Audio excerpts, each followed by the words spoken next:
कृष्णा आंधळे. कृष्णा आंधळे कुठे आहे आणि कृष्णा आंधळे कोण आहे?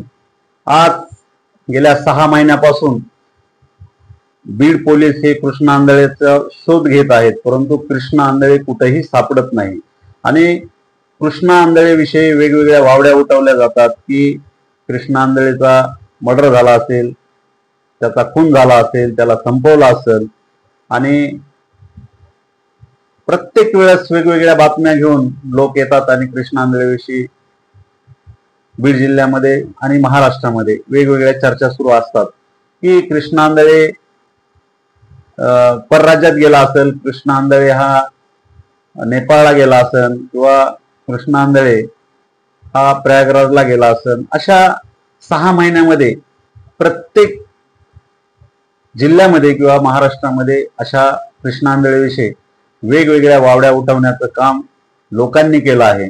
आणि आपण या व्हिडिओमध्ये बघणार आहोत की कृष्णा आंधळे नेमका आहे तरी कोण आणि कृष्णा आंधळे गेला कुठे. तर मित्रांनो, या व्हिडिओमध्ये आपण पूर्ण बघूया कृष्णा आंधळे कोण आहे आणि कृष्णा आंधळेने बीड जिल्हा का सोडला आहे. तर मी ऍडव्होकेट बापूसाहेब जाधव, मुंबई 24 तास या चॅनलमध्ये आपले सहर्ष स्वागत करत आहे. मित्रांनो, गेल्या 6 महिन्यापूर्वी बीड जिल्ह्यामध्ये मस्साजोगचे सरपंच संतोष देशमुख या सरपंचाची निर्गुण हत्या करण्यात आली आणि या हत्याचे प्रमुख आरोपी म्हणून वाल्मिक कराड, कृष्णा आंधळे, चाठे आणि त्यांचे साथीदार असे 7 ते 8 लोक आरोपी. आणि या आरोपी पैकीचे कृष्णा आंधळे. तर बाकीचे प्रमुख आरोपी पोलीस प्रशासनाने पकडले आणि जेलमध्ये पण टाकण्याचं काम पोलिसांनी केलं. कारण ज्या फिर्यादीमध्ये हे 8 लोक होते त्या 8 पैकी हा कृष्णा आंधळे, परंतु पोलीस प्रशासनाला आजपर्यंत तो सापडलेला नाही. कारण कृष्णा आंधळे हा सराईत गुन्हेगार आहे आणि कृष्णा आंधळेला पोलिसांनी शोधणं हे आजपर्यंत शक्य झालेलं नाही. त्याचं कारण असं की कृष्णा आंधळेवर यापूर्वी 7 ते 8 गुन्हे आहेत आणि तेही गंभीर स्वरूपाचे आहेत. मग चोरी असन, 307 असेल किंवा संघटित गुन्हेगारी असेल, या गुन्हेगारापैकी हा जो कृष्णा आंधळे आहे तो हा सराईत म्हणून केज, अंबाजोगाई आणि परळे या भागामध्ये त्याची बऱ्यापैकी दहशत होती आणि तो सराईत गुन्हेगार होता. त्यामुळं तो यांच्यातून सटकला आणि आजपर्यंत पोलिसांना तो आढळून आला नाही किंवा सापडला नाही. परंतु मित्रांनो, मध्यंतरी नाशिक या ठिकाणी तिथल्या एका नागरिकांनी पोलिसांना माहिती दिली की कृष्णा आंधळे दत्त मंदिरामध्ये दर्शनासाठी येऊन गेला आणि मी स्वतः पाहिला. परंतु तिथील जे प्रशासन, पोलीस प्रशासन होतं, पोलीस होते, त्या पोलिसांनी त्याचा शोध घेतला, परंतु कृष्णा आंधळे तिथे कुठेही सापडला नाही. आणि सापडला तो युवक दुसराच होता. परंतु त्या ठिकाणी जो कृष्णा आंधळे आहे आणि आत्ताच येऊन गेला, या वावड्यांनी पूर्ण महाराष्ट्र गरम झाला होता. आणि CID असेल, पोलीस प्रशासन असेल किंवा गुप्तहेर खाता असेल, या सर्वांनी त्याला नाशिक जिल्ह्यामध्ये पूर्ण तपासणी केली किंवा सगळीकडे शोध मोहीम सुरू केली. परंतु कृष्णा आंधळे तो सापडला नाही, तो दुसरा होता.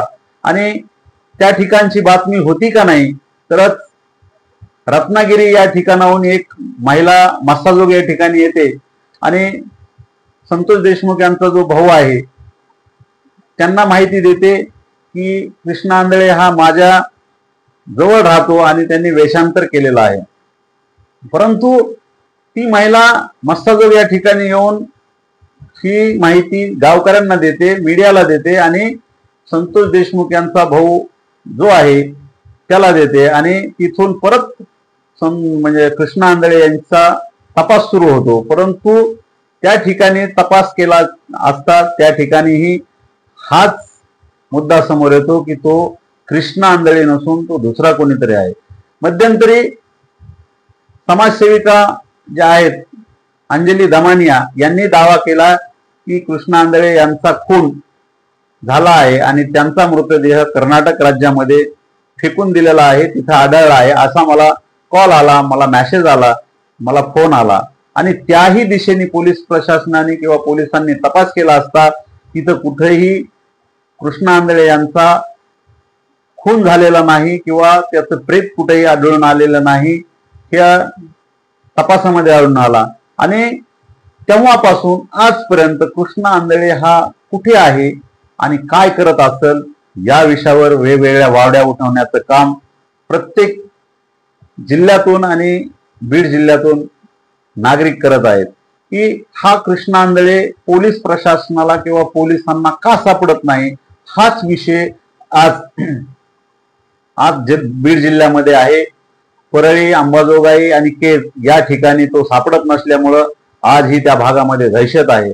आणि मित्रांनो, आपण बघितलं असेल की 6 महिन्यामध्ये या कृष्णा आंधळेचा शोध भरपूर घेतला तरीही तो सापडून येत नाही। मग अखेर कृष्णा आंधळे गेला तरी कुठे, हाच प्रश्न सर्व समाजाला पडलेला आहे, लोकांना पडलेला आहे।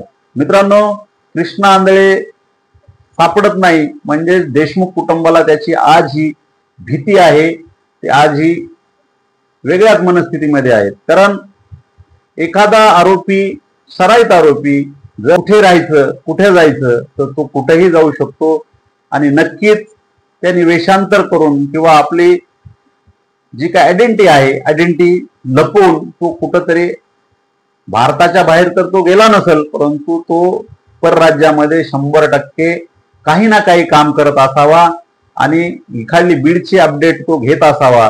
कारण सराईत गुन्हेगार म्हटल्याच्या नंतर तो त्याचे रोजीरोटी भागवण्यापुरतं तो नक्कीच काम करत असेल आणि हे पोलीस तपासामध्ये त्याला पकडण्याचं काम हे पोलिसांचं आहे। त्यामुळं सर्व